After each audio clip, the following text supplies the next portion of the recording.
All right, so welcome everybody. So just again, note that the session is being recorded, and this recording, the PowerPoint that we're using, and a list of frequently asked questions will all be posted on YCB's website this week. So you can find that information there. All right, so glad you're here today. We do have a lot to communicate, and we still want to save plenty of time for questions. So here's what we plan to cover. We're going to start just with some quick introductions and housekeeping. We're going to walk through the overall context and purpose, show you the RFA timeline, and go through the RFA just as a high-level overview.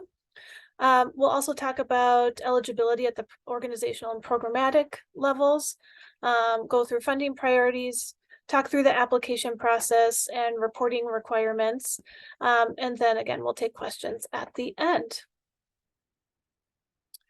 So let's begin with some introductions. I'd love to invite you to type your name and organization into the chat.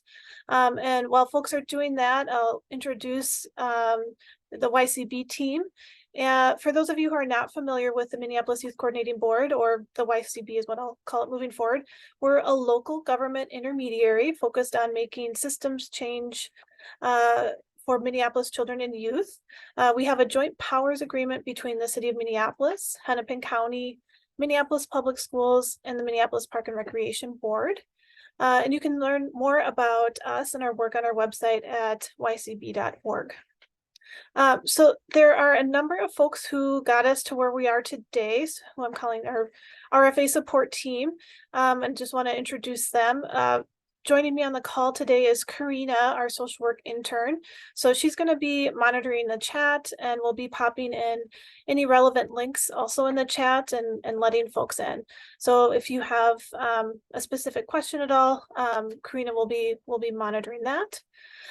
Min Lee is our communications associate. He wasn't able to attend today. However, moving forward, Min will be your go-to person if you have any questions or technical issues with the application itself. Next up is our accountant, Jeremy Tice. He'll be reviewing the financial documents that are submitted with your applications. And lastly, my name is Rachel. I'm the project director here at YCB and will be your main contact for this RFA process. I also want to say a special thank you to our Minneapolis Youth Congress members who helped develop the RFA this is based on, and who will also be serving as reviewers. And lastly, I'd like to thank Councilmember Jason Chavez of Ward 9 and his staff who advocated for this additional funding and really made this happen. Now just for some quick housekeeping, as I mentioned at the top, today's recording, the PowerPoint, and a list of frequently asked questions will all be posted on YCB's website this week, so you can find those there. I would like to walk through the RFA presentation first. So if you have questions, we ask that you put them in the chat, and Karina will keep track of them. If we haven't addressed them during the presentation, we'll be sure to answer them during the Q&A portion. All right, so a little bit of context. So back in 2021, YCB was able to make just 4 3-year grants to culturally specific youth serving organizations in Minneapolis. This $940,000 investment were American Rescue Plan Act, or ARPA dollars, that were sent to the city of Minneapolis to put towards recovery from the impacts of the COVID-19 pandemic. During that process, we had 48 applications and were only able to make 4 grants. So members of the Minneapolis City Council supported finding additional dollars for the demand. As I mentioned earlier, Councilmember Chavez was able to negotiate a one-time $50,000 funding opportunity for the summer. While we all realize this isn't a lot, it's a step in the right direction. The purpose of this RFA is to identify qualified organizations to support quality youth development approaches to address educational disparities exacerbated by COVID-19 and disproportionately affected communities, especially Indigenous, Black, African, Hmong, Latinx, and other youth of color. Proposed projects or programs can be focused on helping children and youth to re-engage, recover, and accelerate learning and development caused by the severe disruptions of the pandemic. Now for the timeline, yesterday we released this RFA, so I realize most folks probably haven't had an opportunity to review it yet, and that's totally okay. All applications will be due by noon on Thursday, April 6th. This is a hard deadline, so we encourage applicants to submit prior to the deadline just to avoid any last-minute complications. Following 3 weeks after the deadline, YCB staff and Minneapolis Youth Congress reviewers will conduct eligibility screens and application reviews. And then applicants will be notified no later than May 10th on whether they received funding or not after the YCB board approves the funding slate. So I understand this doesn't provide a lot of time to prepare for summer, which is why we're planning to have funding begin on May 15th, 2023, or whenever those contracts can get signed. So it's a tight timeline, but really the intent behind these funds is to get the money out in the community as quickly and responsibly as we can. As stated before, there is $50,000 to distribute this summer. Again, it's not a huge amount of funding, thus we're only expecting to make about 3 to 5 grants total. Because we're only able to make a small amount of grants, we encourage organizations just to submit one application. This funding opportunity is for Minneapolis-based youth development nonprofit providers that are serving majority Indigenous, Black, African, Hmong, Latinx, and other youth of color. When I talk about youth development, I'm referring to organized activities and programs that involve children and youth that take place outside of the regular school day, and in this case, specifically summer. We have a list of youth development activities in the RFA. I would say that the specific activities are less important to this RFA than what the goals are for the program or project and how the program or project is implemented. Applicants can propose how much they would like to receive. Proposals must be between $10,000 and $20,000. And we encourage you to ask for what you need. However, we may not be able to guarantee that you'll receive your requested amount if awarded. As I mentioned earlier, the grant term begins on May 15th, 2023, and ends on December 31st, 2023. We do expect that most of the funding will be spent by September. However, for whatever reason, you do have until the end of the year to kind of spend down those funds. All right, so I'm going to talk about a couple levels of eligibility at the organization level and at the program or project level. So if applications do not meet the following eligibility criteria, your application will be eliminated from the RFA process right away. So we do encourage you to read the RFA closely. At the organization level, applicants must be a 501c3 or must have a fiscal sponsor who is a 501c3. We do invite partnerships to apply. So if you do plan to apply as a partnership, one organization who is a 501c3 should serve as the lead applicant. This lead applicant will be the organization that receives the grant dollars and will be responsible for distributing the funds to the rest of their partners. The non-lead partners do not need to be a 501c3. The second organizational eligibility requirement is that applicants must provide direct programming or services to Minneapolis children and youth. There is not a requirement regarding how many years of direct programming experience applicants need, nor is there a requirement that your headquarters must be in Minneapolis. Now, before we go into the project and program eligibility, I'd like to elaborate on our definitions for a program and for a project.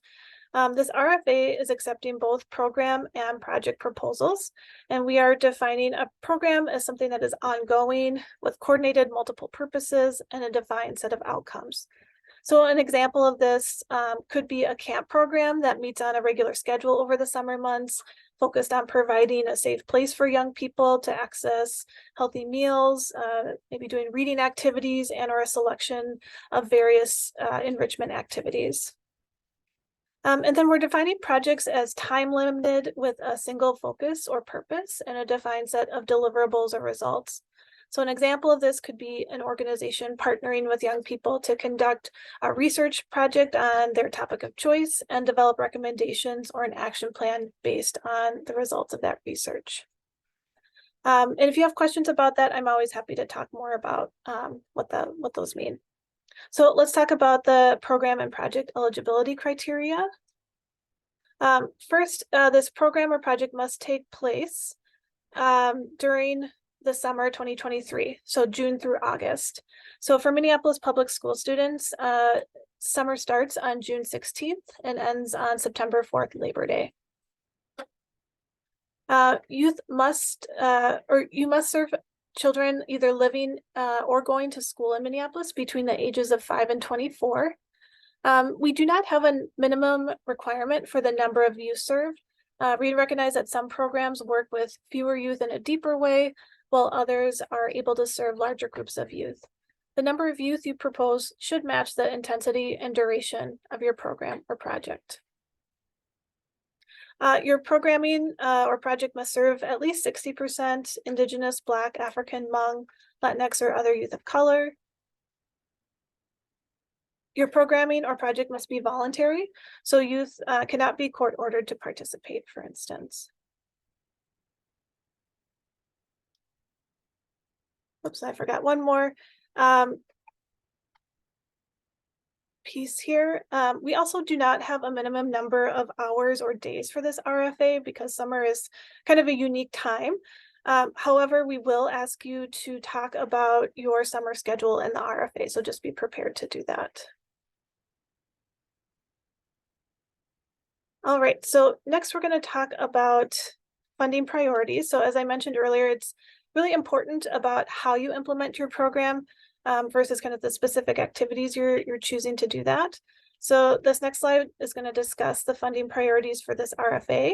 These are not requirements. However, applicants that meet or exceed these criteria will be more competitive for funding. So leadership that identifies as young people, women, or Indigenous, Black, African, Hmong, Latinx, or other staff of color will be more competitive. Programs or projects that operate and serve youth on the north side in Phillips, Powderhorn, Little Earth, Cedar Riverside, or other youth from communities who are disproportionately impacted by COVID-19 will be more competitive. And when I say youth from communities who are disproportionately impacted, I'm leaving that open for interpretation on purpose. There may be some non-geographical communities such as youth with disabilities or immigrant and refugee youth who have also been disproportionately impacted. So if you feel like your community has and it's not listed here, please articulate that in the application. Programs and projects that have explicit leadership and decision-making roles for youth will be more competitive. And programs and projects that are grounded in youth development best practices will be more competitive. So we do have a couple of sources for you, the Believe It, Build It, our state's guide to effective after-school practices, as well as youth.gov. So these links are in the RFA. But you're also welcome to use other sources as well. And lastly, your program or project will be more competitive if your summer activities have explicit program or project goals focused on helping children and youth to re-engage, to recover, and accelerate learning and development. Okay, we're going to move on now to the application. So we do have a Word version of the application on our website if you'd prefer to draft your application first. However, all applications must be submitted through SurveyMonkey. There are no character limits on the narrative questions. However, we ask that your responses only include enough information to answer the questions. The application doesn't accept formatting features like bolding or bullet points, so just keep that in mind. And there's a spot where we ask you to upload a couple of documents. I would recommend that you transfer any of those documents into a PDF, but we'll also accept a Word doc, a PNG, JPEGs, or GIFs are also supported. You can complete a portion of the application and come back to finish it. Responses are saved and submitted when you click the next or done button on each page of the application. So responses don't automatically save as each question is answered. Once you submit the application, you should be able to go back to make any edits as long as you're using the same device and it's before the April 6th noon deadline. Then, as I mentioned, applications are due noon on Thursday, April 6th. Just encourage you to submit early just to avoid any last minute hiccups. And again, if you have any technical issues as you're submitting your application, encourage you to reach out to my colleague, Min. All right, so let's review the general categories of the application. There's 4 categories.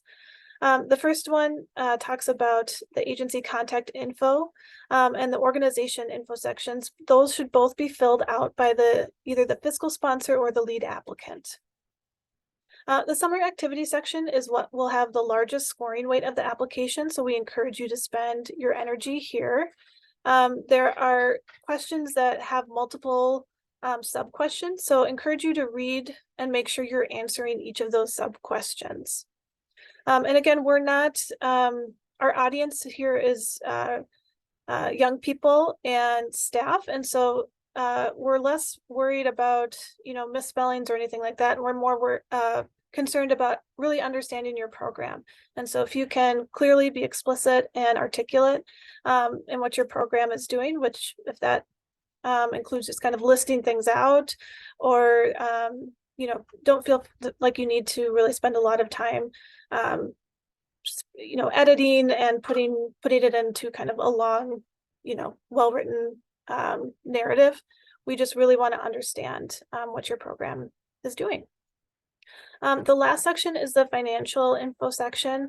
And so we're going to ask you to submit 2 attachments. The first one is your most recent board approved audit. If your organization is not subject to an audit, then you should submit your most recent board approved financials, such as an income statement or a balance sheet. The second attachment is the summer 2023 budget. And in the RFA, we've provided a link to an Excel budget template.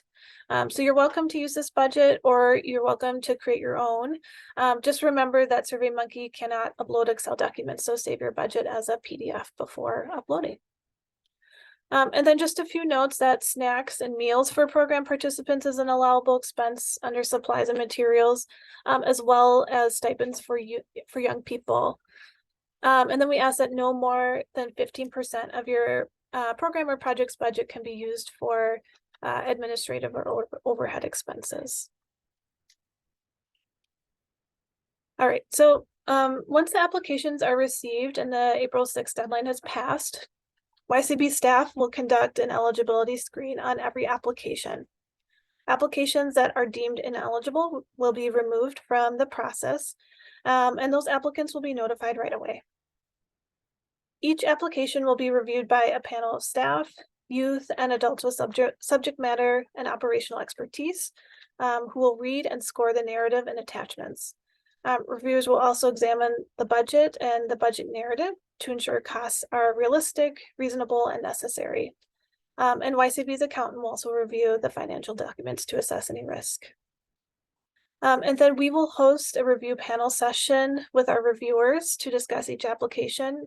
And that panel will make recommendations to YCB staff. And then YCB staff will make some final recommendations with our Youth Congress members and bring that final slate to the YCB Board of Directors for final approval. For those of you that are awarded a grant contract, there will be a simple reporting requirement at the program and project level. So all grant recipients are required to submit a final report at the end of the grant period and report on the following pieces that are listed on the screen. And then grant recipients will receive the funding in 2 payments, the first half upon signing of the grant contract and the second half on July 1st, so kind of in the middle of the summer. We are not doing reimbursement, so this is a grant that will go out based on a contract. And then grant recipients should be, again, spending most of the funds before Labor Day, but we have extended it to December 31st in case there's any kind of things that need to be spent down. Okay, so we've come to the end of our formal presentation, so really appreciate your attention and patience. We'd like to open it up for questions. So if you have questions that are specific to your context, it might be best to reach out to me directly. But while you're thinking of questions, I just want to see if Karina, has there been any in the chat while I've been talking? No, there's no question in the chat. Oh, okay, great. I'll just pause for a second. There's one. I'm gonna give it to you.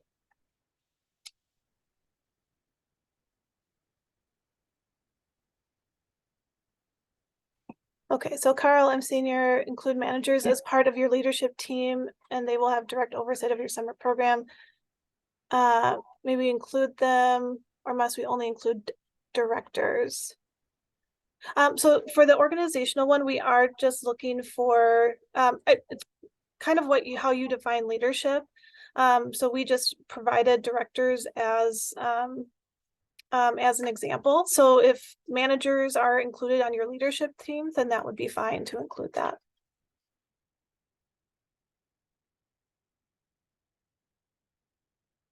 Any other questions?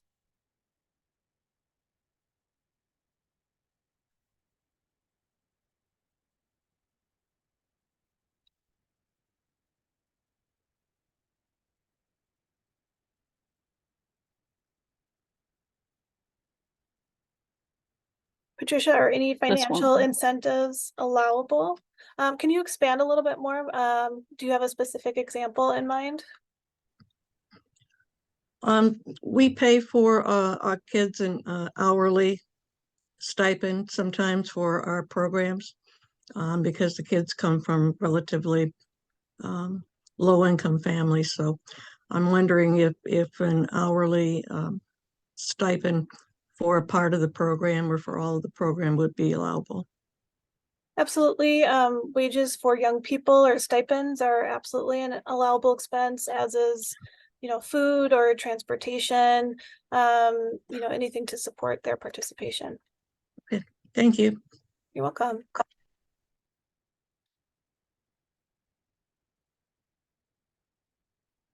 Other questions?